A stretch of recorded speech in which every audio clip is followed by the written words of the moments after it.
In the 19th century, there was an American artist and writer by the name of James Whistler, famous for the painting now known as Whistler's Mother.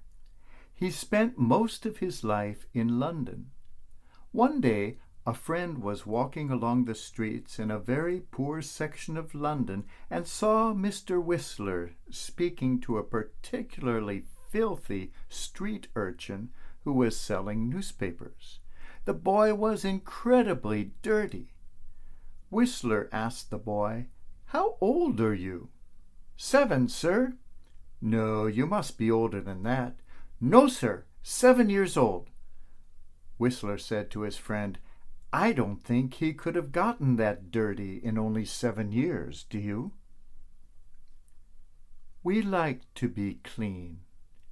None of us likes to feel unclean or dirty. The dirtiest I have ever been was when I spent a month in the jungle in a canoe on the Amazon River. During that time, there wasn't much chance to wash. I could have washed in the river, but the river was filled with anacondas and alligators and piranhas. I didn't want to get into the water very often. By the end of that month in the jungle, I had grown a full beard because I couldn't shave for the same reason. The piranhas might have taken off more than just the beard. I looked at myself in the mirror afterwards and was horrified to see that my beard was all white and I looked like Santa Claus. So when I returned to the jungle city of Iquitos, I looked for a barber, knowing that I couldn't possibly cut that off myself. I found a barber shop with a cocky young man standing at the entrance with his arms folded. Like the leper in the story, I said to him, "If you wish, you can make me clean." He looked at me filled with self-assurance and said, "Sure I can. Come right in." So I sat down in his barber's chair. He took out a big razor and started working away. After a while he began sweating because he didn't realize what he was getting into, for people of European descent have much thicker beards than the indigenous people he was used to dealing with. He didn't really know what to do, and he kept having to go down the street to buy more and more razor blades. Eventually he got the whole beard off without too much damage, and I tipped him generously.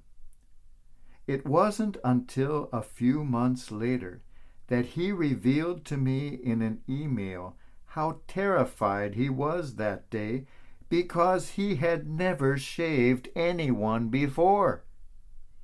I had placed all my confidence in this young man, and I wanted him to make me clean. The leper came to Jesus with the same request. "If you wish, you can make me clean." And Jesus did something extraordinary. He reached out and touched the man. This was an extraordinary event because a leper in Old Testament times was truly an untouchable person, regarded as truly unclean. The law made these lepers unclean, untouchable, unembraceable, unlovable. They were to cut themselves off from any contact with the community, could not live near anyone else, and whenever they came along the road close to someone else, they were to yell out, "I'm unclean, I'm unclean." We can imagine how these poor people must have felt. Unclean, unloved, unlovable. Jesus reached out and touched the untouchable. He touched the unclean. He dared to love the unlovable. Francis of Assisi was in his youth a rich, arrogant young man from a noble family. One day he was riding out of the city on a beautiful stallion when suddenly his path was blocked not by an army but by a leper standing on the road. Francis was terrified to see him and did not know what to do. Suddenly the Spirit of God filled him, and Francis came out of his fear, came down off of his horse, rushed up to the man with leprosy, embraced him, and kissed him. That one kiss made the leper clean, because that kiss made him feel no longer unlovable. But the one who was truly cleansed was Francis, who by that one kiss of a leper was transformed into the gentle, compassionate Saint Francis we know so well. He dared to touch the untouchable. He dared to love the unlovable. He dared to turn the unembraceable into the embraceable. All of us have known at one time or another what it is like to be a leper, to be isolated, to feel different, to feel not good enough, to feel untouchable, unclean, unloved, and unlovable. We like to make lepers of people around us who are in any way different. We shun them and imagine they are not good enough for us. You don't have to look any further than the playground. Children can be the cruelest of all. Those with any perceived difference are taunted and ostracized, made to feel unclean, untouchable, unloved, and unlovable. Perhaps it is the little girl on the playground who is a bit too plump for the taste of her peers. Perhaps the little boy who is a bit too effeminate for them. Perhaps the child whose skin color is a bit different than that of the others. Maybe it is as simple as one child not wearing the same brand of clothes as the other, or perhaps a different pair of shoes. All of these are made to feel unclean, untouchable, unloved, and unlovable. Children are quick to pick up on any differences, and they can be merciless. Already from childhood, we like to create lepers because it makes us feel better. But we don't have to look only to children. In the adult world, we see exactly the same thing. We create lepers. For an Israeli Jew, it might be the Palestinian boy down the street, or the other way around. In the bad old days of the American Wild West, perhaps it was a Native American.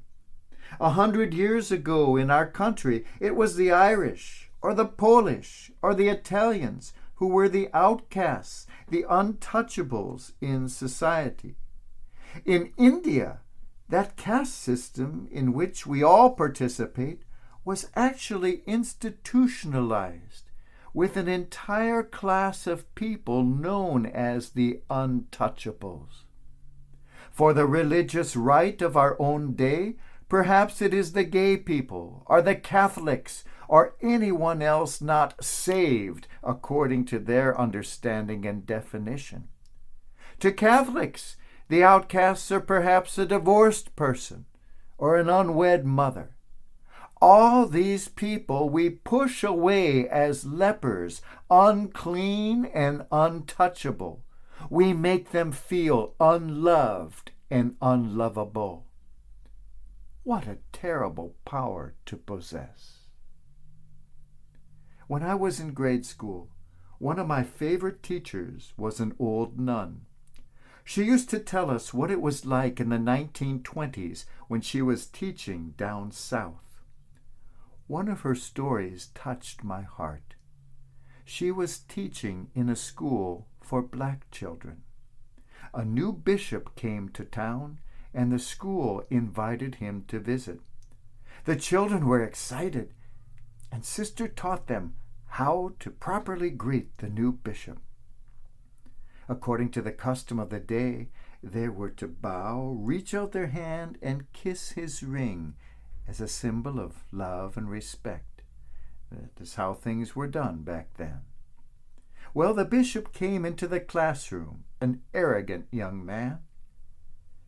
The first little black girl came up to him and very sweetly put out her hand to kiss his ring. The bishop looked horrified and slowly put his hand behind his back. To him, these little kids, because of the color of their skin, were the unclean, the untouchable. The little girl looked up at the nun and asked, "Sister, have I done something wrong?" The sister glared at the bishop and said, "No, honey, you haven't, but the bishop has."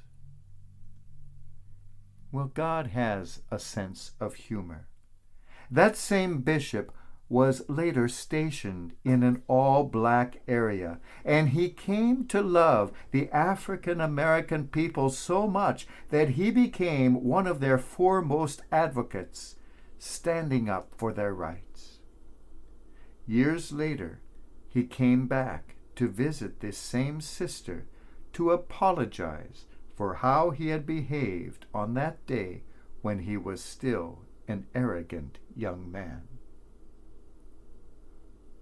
We all create barriers. We all create lepers.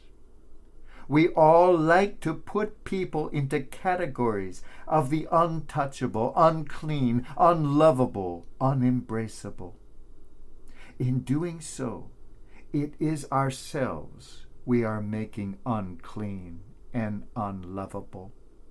When we open our eyes to the people around us, no matter how different they may seem, we are amazed how very similar they are to us. The only truly untouchable person to us is God. So infinitely other, so infinitely greater, that we can never hope to touch him. And yet, when we reach the point where we cease making lepers, when we demolish the barriers, when we love the unlovable and touch the untouchable, we find that we have done just that. For in that moment, we have touched God.